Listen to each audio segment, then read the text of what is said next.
Hawak na ng kapulisan ng Cebu City ang top 8 most wanted person regional level na may kasong statutory rape, 2 counts, matapos itong maaresto ng mga otoridad sa Sitio Lumar, Barangay T. Padilla, Cebu City nito lamang nakaraan.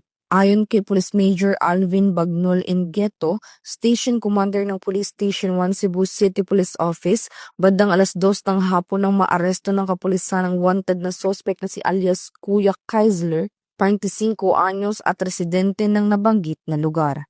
Ang suspect ay naaresto sa bisa ng warrant of arrest para sa kasong 2 counts ng statutory rape na inisyu ni Honorable Van Russell L. Enofiques, Presiding Judge ng Family Court, Regional Trial Court, Branch 3, Cebu City na walang rekomendadong piyansa.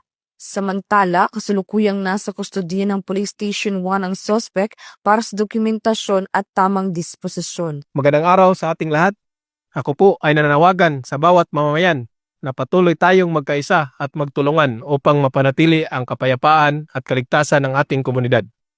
Kasabay nito, nais kong bigyang babala ang publiko tungkol sa panganib na dulot ng mga individual na may nakabinding kaso at umiilag sa batas. Ang ilan sa kanila ay maaaring magtago sa ating mga komunidad, magpanggap na karaniwang mamamayan at patuloy na gumagawa ng krimen. Dahil dito, hinihikayat namin ang lahat na maging mapagbatyag at iwasan ang pakikipag-ugnayan sa mga kahinahinalang tao. Hinihikayat din namin ang buong komunidad na aktibong makipagtulungan sa kapulisan. Ang agarang pag-uulat ng impormasyon tungkol sa mga kahinahinalang individual o nagaganap na krimen ay malaking tulong sa aming operasyon. Tinitiyak ko po na ang mga impormasyong ibinibigay ninyo ay aming pangahalagaan at gagamitin ng buong pananagutan. Tandaan natin, ang katahimikan ay nabibigay lakas sa kriminal, ngunit ang pakikiisa ay nabibigay lakas sa batas.